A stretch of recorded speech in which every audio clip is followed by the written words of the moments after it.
సాధారణంగా ఏర్పాటు చేయబడినటువంటి కార్యక్రమం కాదు. ఇది సాధారణంగా ఏర్పాటు చేయబడినటువంటి కార్యక్రమం కాదు.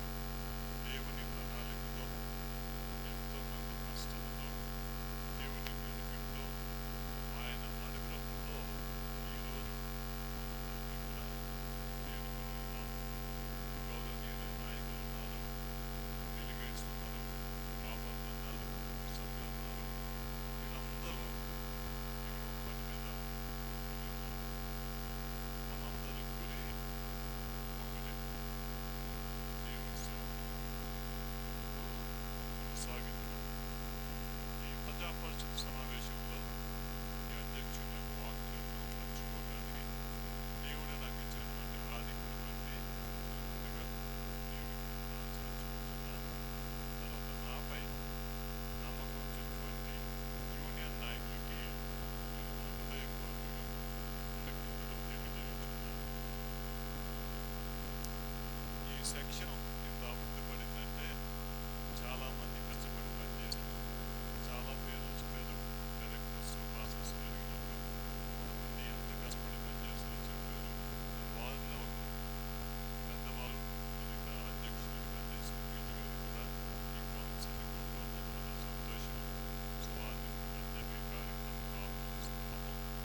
ఈ ప్రజా పరిషత్తు ఈ కూటలు ప్రారంభించడానికి 3 రోజులు అంటే 3 శుక్రవారాలు సంఘంలో ఉపవాసాలకి రాష్ట్రంలో సభ్యులు చాలా క్రమంగా దాన్ని చేశారు. దాన్ని బట్టి నేను వారిని ప్రత్యేకంగా అభినందిస్తున్నాను.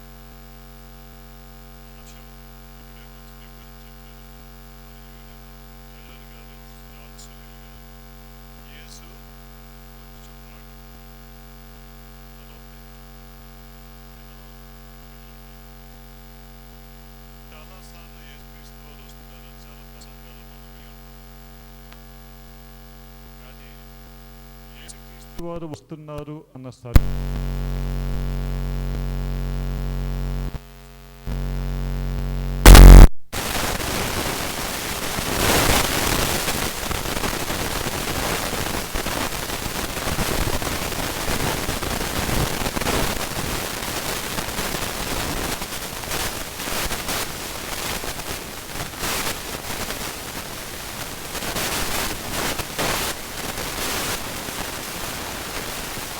సంవత్సరాల ప్రజా పరిషత్తుకి ఇది ప్రారంభం.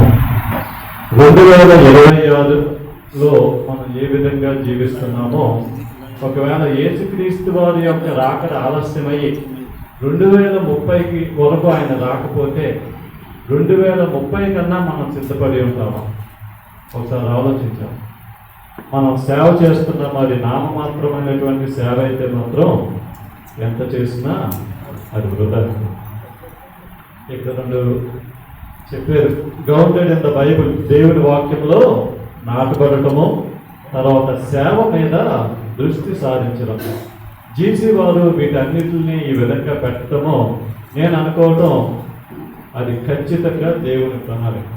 ఈ అంశాలు చూడండి, Jesus is coming, I will go, grounded in the Bible, focused on the mission. మరి ఈరోజు ఈ ప్రజా పరిషత్తులో ఈ అధ్యక్షుని యొక్క వాక్యంలో మనం ఈ 5 సంవత్సరాలు చేసే పని గురించి కొన్ని నిమిషాలు 4 పాయింట్లలో మీకు చెప్పడం జరుగుతుంది. మొట్టమొదటిది ఆధ్యాత్మిక అభివృద్ధి. జీవితంలో అభివృద్ధి అవసరం, అన్నిటికంటే ముందు ఆధ్యాత్మిక అభివృద్ధి అవసరం. కానీ క్రైస్తవులుగా మనం ఎక్కువగా దేని మీద అభివృద్ధి పెడతామంటే మన యొక్క వ్యక్తిగత అభివృద్ధి. 5 సంవత్సరాలకి మనం ఒక స్థానంలో ఉండాలి, 10 సంవత్సరాలు అయితే వేరే స్థానానికి వెళ్ళాలి, పైకి ఎదిగిపోవాలని మనం చూస్తాం. పైకి ఎదగటంలో తప్పు లేదు, కానీ అది ఆధ్యాత్మిక జీవితంలో ఎదగాలి. ఆధ్యాత్మిక జీవితంలో మన పైకి ఎదగకుండా, మన ఆధ్యాత్మిక జీవితంలో మనకి అభివృద్ధి లేకుండా జీవితంలో మనం ఏ స్థానంలో ఉన్నా అది వ్యర్థం, దానివల్ల ఎటువంటి ఉపయోగము ఉండదు. కాబట్టి 5 సంవత్సరాల్లో ఈ ప్రజా పరిషత్ నుంచి వచ్చే ప్రజా పరిషత్ వరకు మనం చేయాల్సినటువంటి ప్రత్యేకమైనటువంటి కాన్సన్ట్రేషన్ గురి లేదంటే అంశం ఏంటంటే దేవుని యొక్క వాక్యములో నాటబడి ఉండాలి. అడ్వెంటిస్ట్ సంఘం యొక్క ప్రసిద్ధి ఏంటంటే కేవలము బైబిల్ మీద ఆధారపడి ఉంటాం. సోలా స్క్రిప్చర్ అంటారు దీన్ని. బైబిల్ మాత్రమే. బైబిల్లో లేనిది ఏది కూడా మనం చేయకూడదు. బైబిల్కి వ్యతిరేకమైనది ఏది కూడా మనం చేయకూడదు. అడ్వెంటిస్ట్ సంఘం అంటే మామూలు సంఘం కాదు. ఇక్కడ చేరిన మనందరం ఒక విషయం ఆలోచించాలి. అడ్వెంటిస్ట్ సంఘము మిగిలిన సంఘాల లాగా ఒక సంఘము కాదు. అది దేవుని చేత ప్రత్యేకింపబడి దేవుని సేవను ముందుకు తీసుకువెళ్ళడానికి దేవుని రాకడ సమయంలో దేవుడు ఎన్నుకున్నటువంటి ఒక ప్రత్యేకమైనటువంటి పరిశుద్ధమైనటువంటి సంఘం. మరి ఆ సంఘానికి సేవ చేస్తున్న మనము, ఆ సంఘాన్ని నడిపిస్తున్న నాయకులు, ఆ సంఘంలో ఉంటున్నటువంటి సభ్యులు ఏ విధంగా జీవిస్తున్నారు అన్న లక్ష్యాలు మనం ఆలోచించాలి. మన దేవుని సంఘానికి వెళ్ళినప్పుడు మనం ఏ విధంగా సంఘానికి వెళ్ళామో సంఘం నుంచి అదే విధంగా వెళ్తే సంఘానికి వెళ్తే ఎందుకు ఒకసారి ఆలోచించాలి. ఆధ్యాత్మిక అభివృద్ధి మనకి అవసరం. ఎప్పుడన్నా ఏదైనా ఒక విషయం ఉందంటే రాత్రి 12, 11 వరకు కూడా కొన్నిసార్లు మన ఫోన్లో వార్తలతో అనవసరమైన మాటలు మాట్లాడడానికి చాలా ఆసక్తిని చూపిస్తాం. అవన్నీ కాదు. మనం ఏది చేసినా, మాట్లాడినా, మన ఆలోచన అయినా, మన పని అయినా, మన క్రియ అయినా ప్రతిదీ మనలను దేవుని దగ్గరికి తీసుకువెళ్ళేదిగా ఉండాలి. ఆ విధంగా మనకి ఆధ్యాత్మిక అభివృద్ధి కావాలంటే 2 విషయాలు ప్రాముఖ్యం. ఇక్కడ ఆల్రెడీ మొట్టమొదటి చెప్పారు, జీసీ ఇనిషియేటివ్లో బైబిల్లో నాటబడి ఉందా. కొన్నిసార్లు చిన్నపిల్లలకి స్క్రిప్చర్ రిసైటేషన్ పెడతారు. వాక్యాలనే వాళ్ళు చెప్పాలి, కంటత వాక్యాలు అంటారు కదా. కొంతమంది కీర్తనలో 119 కూడా చెప్పేస్తారు. కీర్తనలో 119 అధ్యాయం మొత్తం అన్ని వచనాలు చెప్పేస్తారు, ఎంత తప్పు లేకుండా. మనకి ఎన్ని వాక్యాలు ఇక్కడ చేయండి, మనం అందరూ ప్రశ్నించుకోవాలి. మనకి ఎన్ని వాక్యాలు వచ్చు? ఆ వచ్చిన వాక్యాల ప్రకారం మనం జీవిస్తున్నామా లేదా? కమ్యూనిస్ట్ కంట్రీస్లో బైబిల్ని నిషేధిస్తారు. బైబిల్ కనబడినా, బైబిల్ చదివినా, ప్రార్థన చేసినా వారిని తీసుకువెళ్ళి జైల్లో పెడతారు, కొన్నిసార్లు చంపేస్తారు. అప్పుడు క్రైస్తవులు వారు ఏం చేశారంటే బైబిల్ని ముక్కలు ముక్కలుగా చేసుకుని ఎవరి దగ్గర ఏ మొక్క ఉంటే ఆ మొక్క వాళ్ళు బట్టి పడతారు. ఉదాహరణకు నా దగ్గర మాథ్యూ ఉంటే నేను మాథ్యూ, మీ దగ్గర మార్క్ ఉంటే మార్క్, లూక్ ఉంటే లూక్, జాన్ అంటే జాన్. అవన్నీ బట్టి వాళ్ళు ఆరాధనకు వచ్చినప్పుడు అందులో నుంచి మత్తయి గ్రంథంలో నుంచి అయితే నేను చెప్పాలి, మార్క్ గ్రంథంలో నుంచి అయితే మీరు చెప్పాలి. ఈరోజు మనకు ఆ స్థితి లేదు కదా. బైబిల్ మనకు చక్కగా దొరుకుతుంది. మన సమస్య ఏంటంటే అన్నింటికీ టైం ఉంటుంది కానీ బైబిల్ చదవడానికి టైం ఉండదు.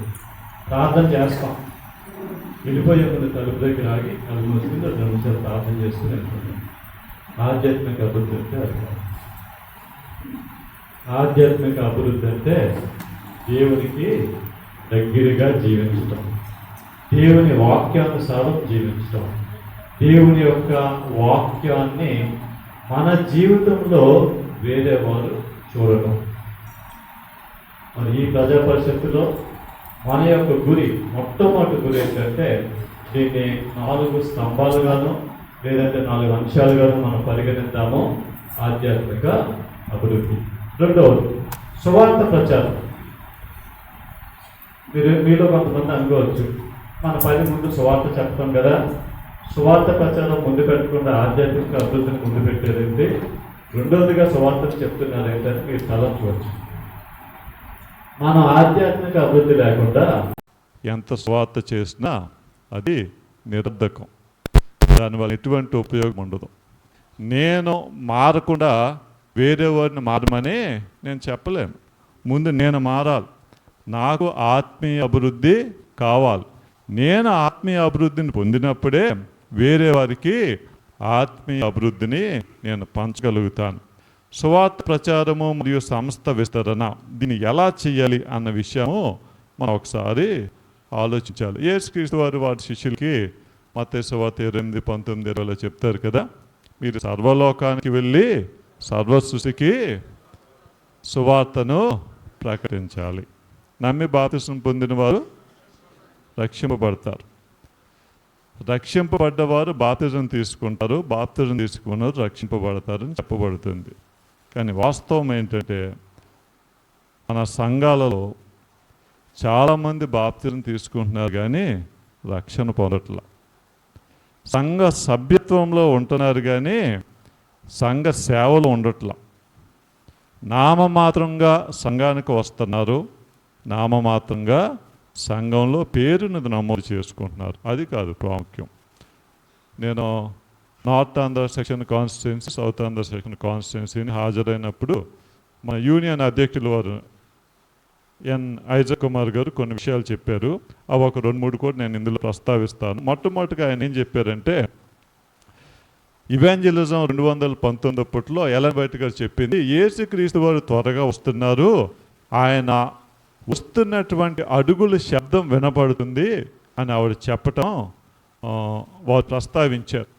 నేను ఈ పుస్తకాన్ని ఆవిడ ఎప్పుడు రాశారని నేను చూసినప్పుడు 1976లో ఆవిడ ఇవాంజలిజం అనే పుస్తకాన్ని రాసింది. మొట్టమొదటిగా అది పబ్లిష్ అయ్యింది. అప్పటి నుంచి ఇప్పటికి 80 సంవత్సరాలు అయింది కదా, 1976 నుంచి 2026. మరి ఇన్ని సంవత్సరాలు 1946 నుంచి 2026కి 80 సంవత్సరాలు. మరి 80 సంవత్సరాల క్రితము ఎలన్ వైట్ గారు యేసుక్రీస్తు వారు వస్తున్న అడుగుల శబ్దం వినపడుతుందంటే మన ఆయన రాకడికి ఇంకా ఎంత దగ్గరగా ఉన్నామన్న విషయం ఒకసారి మనము ఆలోచించాలి. యేసుక్రీస్తు వారు వస్తున్నారన్న వాస్తవం మనకు తెలుసు, కానీ వాస్తవాన్ని బట్టి మన జీవితాలని ఏదైనా అది ప్రభావితం చేయగలిగిందా అన్న విషయము మనం ఆలోచించాలి. సువార్త సేవ చేయటము, సంస్థల విస్తరణ చేయటం అంటే అది మనము ప్రణాళిక వేసి చేస్తే జరగదండి. ఎవరి సువార్తనైతే మనం చేస్తున్నామో ఆయన యొక్క నడిపింపు మనకి ఉండాలి. శిష్యులను చెయ్యాలి ముందుగా, సభ్యులను కాదు. సభ్యులకి శిష్యులకి తేడా ఏంటని మీరు ఆలోచిస్తున్నట్లయితే, సభ్యులు సంఘానికి వస్తారు, ఇంటికి వెళ్తారు, అది సభ్యులు. శిష్యులు సంఘానికి వారితో పాటు వేరే వాళ్ళని తీసుకువస్తారు. సభ్యులు ఎలా ఉంటారంటే, పాస్టర్ గారు ఏదన్నా ఒక విషయం మీరు తప్పండి చేయకూడదంటే సంఘానికి రావడం మానివేస్తారు సభ్యులు. శిష్యులు పాస్టర్ గారు దేవుని వాక్యంలో లేదు కదా, ఇది చేయకూడదని చెప్పారు కదా అని దాన్ని ఆచరిస్తారు. తర్వాత సభ్యులు ఏ విధంగా జీవిస్తారంటే, ఈ సంవత్సరం అయిపోయిందామా, నాకు వచ్చే సంవత్సరం నుంచి కొత్త పెద్దలను ఎన్నుకున్నామంటే ఆ సంఘానికి రావడం మానివేస్తారు. అదే శిష్యులు అయితే, పాస్టర్ గారు నన్ను సంఘ పెద్దగా పెట్టకపోయినా నేను మాత్రం దేవుని సేవలో మీకు సహకారాన్ని అందిస్తానని చెప్తారు.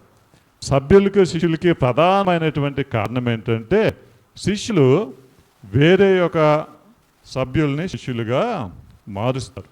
అది ప్రధానమైనటువంటి కారణము. బైబిల్లో చూడండి, మొట్టమొదటిగా యేసుక్రీస్తు వారిని ఇదిగో దేవుని గొర్రెపిల్ల అని బాప్తిజమిచ్చి యోహాను చెప్పినప్పుడు 2 శిష్యులు ఆ మాట విని యేసుక్రీస్తు వారిని వెంబడించారు. అందులో ఒకరు యోహాను గారు ఆ మాట విన్న తర్వాత ఆయన అక్కడితో ఆగలేదు. ఆయన వెళ్ళి వేరే వారికి చెప్పారు. ఎవరికి చెప్పారు? వారి యొక్క సహోదరుడైన యాకోబుకి చెప్పాడు. తర్వాత అక్కడ ఆంద్రేయ కూడా ఉన్నాడు. ఆంద్రేయ వెళ్ళి ఎవరికి చెప్పారు? పేతురికి చెప్పాడు. పేతురు యేసుక్రీస్తు వారి దగ్గరికి వచ్చిన తర్వాత పేతురు ఇంకో శిష్యుని తయారు చేశారు. మనకు సువార్తల్లో 2వ సువార్త ఆయనే రాశాడు, మార్క్ గారు. మనం ఎప్పుడైతే శిష్యులను చేయటం ప్రారంభిస్తామో అప్పుడే మన సంఘాలు అభివృద్ధి పడతాయి. నామమాత్రంగా మనము ఏ పని చేసినా దేవుని సేవలో మనకి పురోగతి సాధించలేం. అందుకని మనం ఏది చేసినా దేవుని నామానికి మహింకరంగా ఉండటానికి దేవునికి తోడుగా ఉండి మనం చేయాలి. మనం రిపోర్ట్లో ప్రెసిడెంట్ రిపోర్ట్లో పెట్టడం జరిగింది. 2028 నాటికి మన సెక్షన్లో మూతపడిన కొన్ని సంఘాలని పూర్తిగా ఓపెన్ చేసి వాటిలో ఆరాధన చేయాలన్నది ఒక ప్రణాళిక. అడ్వెంటిస్ట్ సంఘం అంటే సాధారణమైన సంఘం కాదు. అది అందరూ మనం బాధ్యతగా తీసుకొని దాన్ని ముందుకు తీసుకెళ్ళాలి. మొట్టమొదటిగా ఆధ్యాత్మిక అభివృద్ధి, రెండవది సువార్త ప్రచారము, సంఘాలని కొత్త సంఘాలను ఏర్పాటు చేయటం, మూడవది విశ్వాసపూర్వకమైన గృహ నిర్వాహకత్వం. సాధారణ గృహ నిర్వాహకత్వం అంటే అందరూ కానుకలు దశంభాగాలు అనుకుంటారు. అదే కాదు. గృహ నిర్వాహకత్వం అంటే యేసుక్రీస్తుని సొంత రక్షకునిగా అంగీకరించి వారు చేసే ప్రతి పనిలో కూడా గృహ నిర్వాహకత్వం ఒక భాగం. మన పిల్లల్ని మనం ఎలా నడిపిస్తున్నామో, మనకున్న ధనాన్ని ఏ విధంగా ఖర్చు పెడుతున్నామో, మన సమయాన్ని ఏ విధంగా మనం ఉపయోగిస్తున్నామో, మనకు ఉన్నటువంటి తలాంతుల్ని, మన బలాన్ని, మన శక్తిని, ప్రతిదాన్ని ఏ విధంగా ఉపయోగిస్తున్నాం అన్నదే గృహ నిర్వాహకత్వం. కానీ దేవుని సేవ చేయటానికి మనకు ప్రధానంగా అవసరమైంది దేవుని యొక్క నడిపింపుతో పాటు ఆర్థిక వనరులు కూడా మనకి కావాలి. ఒక దేవాలయం నిర్మించాలంటే మనకు ధనం కావాలి. సేవ చేసేవారికి జీతం ఇవ్వాలంటే మనకు ధనం కావాలి. వీటన్నిటికీ కూడా ధనము చాలా ప్రాముఖ్యం. సెక్షన్ యొక్క ఫైనాన్స్ చూసినప్పుడు అది ఎలా వస్తుందో అలా వెళ్ళిపోతుంది. అందులో కూడా పాస్టర్స్కి చేయాల్సినవన్నీ చేయలేని పరిస్థితి. పిఎఫ్లు కట్టలేకపోతున్నాము, తర్వాత గ్రాట్యుటీ కట్టలేకపోతున్నాము. వీటన్నిటికి కారణం ఏంటంటే మనకు అవసరమైనటువంటి ధనము దేవుని యొక్క కారాగారంలోకి రావట్లేదు. ఎలన్ వైట్ గారు దేవుడు తర్వాత బైబిల్లో కొన్ని వాక్యాలు ఏమని చెప్తున్నాయంటే, దేవుడు మనిషికి అవసరమైనటువంటి అన్ని వనరులను కూడా ఏర్పాటు చేస్తారు. ఇది జాగ్రత్తగా వినండి. దేవుడు మనిషికి అవసరమైనటువంటి అన్ని వనరులను కూడా ఏర్పాటు చేస్తాడు.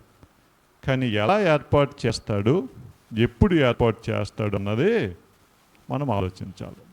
దేవుడు వనరులను ఎప్పుడు ఏర్పాటు చేస్తాడంటే మనం ఆయనకి సమర్పించుకుని ఆయన పని విషయంలో మనము దృఢ నిశ్చయంతో సమర్పణతో ముందుకు వెళ్ళినప్పుడు ఆయన నిధులను మనకు అనుగ్రహిస్తారు. ఇందులో ప్రాముఖ్యమైనది, ప్రధానమైనది ఏంటంటే దశంభాగం. దశంభాగము మనది కాదు, అది దేవునికే చెందుతుంది. ఆ విషయంలో మనం ఎప్పుడైతే దాన్ని గ్రహించి దాన్ని బట్టి జీవిస్తామో అప్పుడు దేవుడు మనకు అవసరమైన వనరుల్ని అనుగ్రహిస్తారు.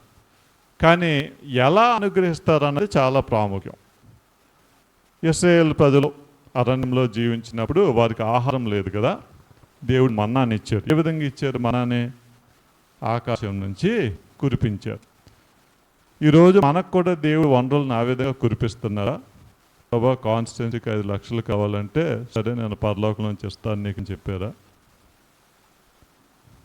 ఎలా ఇస్తారు అన్నది మనం ఒకసారి ఆలోచించాలి. ఒకసారి ఒక పాస్టర్ గారు, సంఘం పెరుగుతుంది, సభ్యులు పెరుగుతున్నారు, ఆలయం సరిపోవట్లేదు, ఇంకా పెద్ద ఆలయం నిర్మించాలని చెప్పి కమిటీలో మాట్లాడుకుని దానికి అవసరమైనటువంటి ద్రవ్యాన్ని సమకూర్చడానికి ఒక ప్రణాళిక వేశారు. 1 వారం అయింది, 2 వారాలు అయింది, 1 నెల అయింది, 3 నెలలు అయింది, 6 నెలలు అయింది. వీరు వేసిన బడ్జెట్ వారు మీట్ అవ్వలేకపోతున్నారు. చాలా ఆలోచిస్తున్నారు, పెద్దలు కూడా ఆలోచిస్తున్నారు, సభ్యులు ఆలోచిస్తున్నారు, కానీ బడ్జెట్ వరకు రాలేకపోతున్నారు. ఒకసారి పాస్టర్ గారు పైకి వెళ్ళి మాట్లాడుతూ ఏమన్నారంటే, అమ్మా నా దగ్గర 2 వార్తలు ఉన్నాయి, ఒకటి మంచి వార్త, ఒకటి చెడ్డ వార్త. ముందు ఏది చెప్పనంటే, ముందు మంచి వార్త చెప్పండి పాస్టర్ గారు అన్నారు. మంచి వార్త ఏంటంటే, మనం నూతనంగా దేవాలయం నిర్మించడానికి బడ్జెట్ వేసుకున్నాం కదా, ఆ డబ్బులన్నీ కూడా దేవుడు ఇచ్చాడు అన్నారు. అందరూ చాలా సంతోషపడ్డారు. కొంతమంది హల్లెలూయా అన్నారు, కొంతమంది ఆమెన్ అన్నారు. మరి చెడ్డ వార్త ఏంటి పాస్టర్ గారు, అంత మంచి వార్త చెప్పిన తర్వాత చెడ్డ వార్త ఏమంటుంది చెప్పండి మీరు అంటే, కాకపోతే డబ్బులన్నీ మీ దగ్గర ఉన్నాయి, ఇంకా నా దగ్గర వరకు రాలేదని చెప్పారంట. ఈరోజు దేవుని సేవ కూడా అలాగే ఉంది. దేవుని సేవను ముందుకు తీసుకువెళ్ళటానికి ధనాన్ని మన దగ్గరే ఉంచుకుంటున్నాం. దేవునికి ఇవ్వడానికి చాలా ఆలోచిస్తాం. ఒక పెళ్ళి, మన ఇంట్లో ఒక పెళ్ళి పెట్టుకుంటే ఎంత ఖర్చు చేస్తామండి? పుట్టినరోజుకని ఎంత ఖర్చు చేస్తాం? ఎన్నో ఖర్చులు చేస్తాం. అదే దేవుని పని అనేసరికి చాలా ఆలోచిస్తాం. కొంతమంది చాలా ధారాళంగా ఇస్తారు, వారిని నేను చాలా అభినందిస్తున్నాను. దేవుని పనాలకి వారు చాలా ధారాళంగా ఇస్తారు. కానీ కొంతమంది చూసినట్లయితే వారికి ఇచ్చే అవకాశం ఉన్నా ఇవ్వటానికి చాలా ఆలోచిస్తారు. ఒక నాయకులు నాకు ఒక మాట చెప్పారు. ఆ మాట ఏంటంటే, డబ్బు ఉండటం ప్రాముఖ్యం కాదు, ఇచ్చే గుణం ఉండాలని చెప్పారు. మనకి ఎంత డబ్బు ఉన్నదా అన్నది ప్రాముఖ్యం కాదు, మనకి ఇచ్చే గుణం ఉందా లేదా అన్నది ప్రాముఖ్యం. దేవుడికి మనం ఇచ్చింది ఏదైనా వృధా అవుతుంది అంటారా? దేవుడికి మనకి ఇచ్చింది ఏదైనా వృధా అవుతుంది అంటారా? ఆయనే మనకిచ్చారు. ఆయన మనకి ఇచ్చిందా మనం ఆయనకి ఇవ్వలేకపోతున్నామంటే దాన్ని ఏమన్నాలో కూడా మాటలో నేను వర్ణించలేను. కాబట్టి మూడోది ప్రాముఖ్యమైన విషయం ఏంటంటే గృహ నిర్వాహకత్వం, నమ్మకమైనటువంటి గృహ నిర్వాహకత్వం. తర్వాత నాలుగోది సమగ్రమైనటువంటి విద్య. మన క్యాంపస్లో ఒక స్కూల్ ఉంది, మన సెక్షన్స్లో 4 స్కూల్స్ ఉన్నాయి.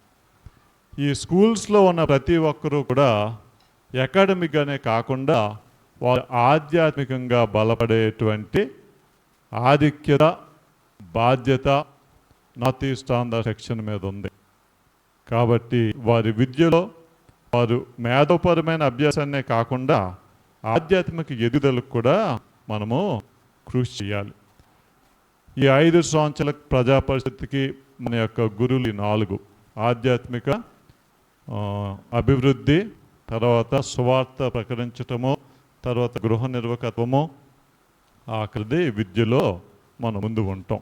ఒక్క విషయం మాత్రం గుర్తుపెట్టుకోండి, నా యొక్క గురి ఈ 5 విషయాల ద్వారా ఏంటంటే మన కుటుంబాలలో, మన సంఘాలలో, మన సమాజాలలో ఒక మాటలో చెప్పాలంటే నార్త్ ఈస్ట్ ఆంధ్ర సెక్షన్లో ఉన్న ప్రతి సభ్యుడు కూడా పరలోకంలో జీవించాలి. ఆ విధంగా ఉండడానికి దేవుడు మనకు తోడుగా నడిపించును గాక.